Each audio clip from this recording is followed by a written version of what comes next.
Amis malouins dans la course, bonjour. Regardez quel beau décor de rêve je vous donne pour ce dimanche après-midi. C'est un beau décor, mais on va parler de choses un petit peu difficiles. Je vous propose d'accueillir Solène et puis Philou qu'on applaudit. Bravo Philou, on aime les animaux sur la page des Malouins dans la course, vous le savez bien. Bonjour Solène. Bonjour. Comment ça va? Ça va, ça va. Solène, je suis venue vers toi, on va se dire tu, on le dit tout de suite parce qu'on se connaît, là, Oui. maintenant on peut se dire tu. Solène, on a eu beaucoup de messages concernant l'Ukraine ces jours derniers et notamment avec Jordan. Tu as fait partie de cette formidable, incroyable aventure des 3 voitures parties. Vous vous souvenez, hein, c'était en exclusivité sur les Malouins, les 3 voitures qui sont parties chargées, mais alors à bloc, pour aller apporter du bienfait et en même temps revenir avec des Ukrainiens ici à Saint-Malo qui en avaient vraiment besoin. Qui avait besoin de fuir la guerre, oui, parce qu'ils viennent d'une ville qui a été bombardée. Et alors je vais avancer un tout petit peu. Oui, Philou, allez, marchez. bien mon Philou. Voilà, Et super. Et effectivement, il y avait urgence en fait à récupérer cette famille-là. Jordan était, et c'est compréhensible, était vraiment paniqué voilà, en voyant un petit peu tous ces événements. Donc je pense qu'il est là. On n'a pas réfléchi longtemps enfin du moins moi, j'ai pas réfléchi longtemps pour prendre la décision de partir et d'accompagner Jordan sur ce périple. Le véhicule d'ailleurs qui est derrière voilà, a servi à ça. Ça s'est passé comment? On a eu, si vous vous souvenez bien, on a eu sur la page des Malouins le retour de Jordan avec la famille arrivée. Mais ça s'est passé comment pour toi? Vous avez dû vivre des choses très dures sur le voyage. Alors on a beaucoup roulé. On a roulé, on a traversé la France, la Belgique, l'Allemagne. Nous sommes allés jusqu'à Cracovie, donc c'est des heures et des heures de route. Donc ça, c'est quand même épuisant. Effectivement, on ne dormait pas beaucoup, on dormait mal. C'est vrai qu'on était tous, voilà, et on l'est encore, un petit peu en panique et stressés par cette guerre qui nous implique également. Donc ça a été essentiellement de la route, des aires d'autoroute, des hôtels en bord d'autoroute. Enfin, ça a été comme ça jusqu'à l'arrivée à Cracovie où là, nous nous sommes rendus directement dans un centre de collecte où ça a été... Où là, vous avez pu décharger les voitures. Voilà, donc ils sont les voitures qui, grâce à vous, étaient remplies à ras-bord. Remplies à ras-bord. Et donc nous sommes arrivés là-bas, il faisait déjà nuit.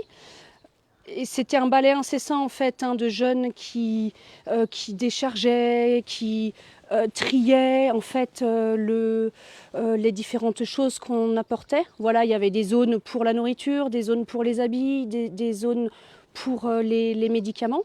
Et ça a été quand même assez émouvant de voir tous ces Polonais sur le front de cette protection humanitaire, sauvegarde. Ils étaient là pour nous accueillir, pour accueillir nos dons. Et ils allaient vite. Ils ne traînaient pas. Ils ne traînaient pas. Les visages étaient tendus, crispés, dans l'urgence. Vraiment une notion d'urgence absolue. Donc vous êtes rentrés, on connaît la suite qui se termine bien pour cette famille qu'on a vue sur les Malouins dans la course, qui revient, les enfants vont bien, tu les as sortis dans ta calèche pas plus tard qu'hier. Hier, tout à fait, ils étaient avec moi, on a fait une magnifique balade et effectivement, je les ai sentis, quand même un petit peu moins stressés, rien que du fait qu'ils soient en France, ils ne sont plus sous les bombes, donc ça retire quand même un sacré poids. La triste aventure ne s'arrête malheureusement pas, en tous les cas c'est pas prévu pour maintenant. Nous accueillons, et tu vas pouvoir nous en parler, d'autres réfugiés ici à Saint-Malo, là, maintenant. Alors ça, c'est maintenant que ça se passe, effectivement. Nos 2 amis polonais qui nous ont accompagnés donc, sur le périple de Jordan sont allés récupérer, pas plus tard qu'hier, une maman et son fils de 8 ans, et une autre maman avec sa fille à Valenciennes. Alors cette histoire est complètement folle dans le sens où je suis en contact avec un ami qui s'appelle Stéphane Bultez, que j'ai connu en fait par l'intermédiaire du cheval qui est ici présent, puisque Stéphane Bultez fait partie du syndicat. Je vous propose d'applaudir Filou. Moi j'aime particulièrement Filou. Voilà, il a Filou. La couleur de la paix. paix. Vaquero aussi. Hein, parce que... Et en fait, j'ai connu Stéphane via le syndicat hippique boulonnais, voilà, lorsque j'ai acheté mon cheval. Donc on a plutôt une relation équestre, on va dire. Mais c'est quelqu'un qui est grandement engagé aussi. Et ni une ni deux, voyant notre périple, et puis je pense que ça avait déjà fait son chemin dans sa tête, il a décidé de partir. Donc c'est une opération qui s'est menée de façon un petit peu, je trouve, extraordinaire. Susanna, la fille d'André, qui est polonaise, qui est arrivée en France depuis 5 ans, parle parfaitement français et évidemment parfaitement polonais. Elle a tout drivé à distance de Saint-Malo. Elle a appelé les centres de réfugiés pour dire écoutez, voilà, nous on peut accueillir. Monsieur Stéphane est en route pour venir récupérer les personnes qui souhaiteraient venir. Et donc tout ça s'est fait comme ça à distance. Stéphane a fait la route avec des amis à lui. Ils sont partis également chargés de dons. Voilà, donc aujourd'hui, ils sont là, ils sont à Saint-Malo. Alors, Solène, cette aventure est longue, on ne va malheureusement pas pouvoir vous la compter de A jusqu'à Z, mais je sais aujourd'hui, puisque sur la page des Malouins dans la course, nous recevons énormément de messages, vous nous appelez beaucoup pour savoir comment on peut aider. Est-ce qu'il y a ici et maintenant à Saint-Malo une solution pour apporter une aide efficace ?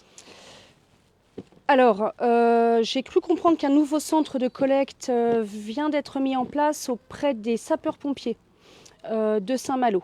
Donc, il faut s'orienter vers les sapeurs-pompiers. Sapeurs-pompiers de Saint-Malo, très bon tuyau tout ça, merci. Voilà, parce que de ce que je comprends, a priori, les centres de collecte bougent pas mal. Oui. Il y a eu le Fort Saint-Père, oui. Il y a eu également... le Secours populaire, je crois, qui continue encore de collecter, le Secours catholique, maintenant les pompiers. Donc ça s'organise comme ça, un petit peu au fur et à mesure, en fait, c'est ça. Des besoins. Les nouvelles des réfugiés sont bonnes, là, ce matin. Tout le monde est à l'abri, tout le monde est en sécurité, tout va à peu près bien. Tout va bien, ils sont arrivés cette nuit.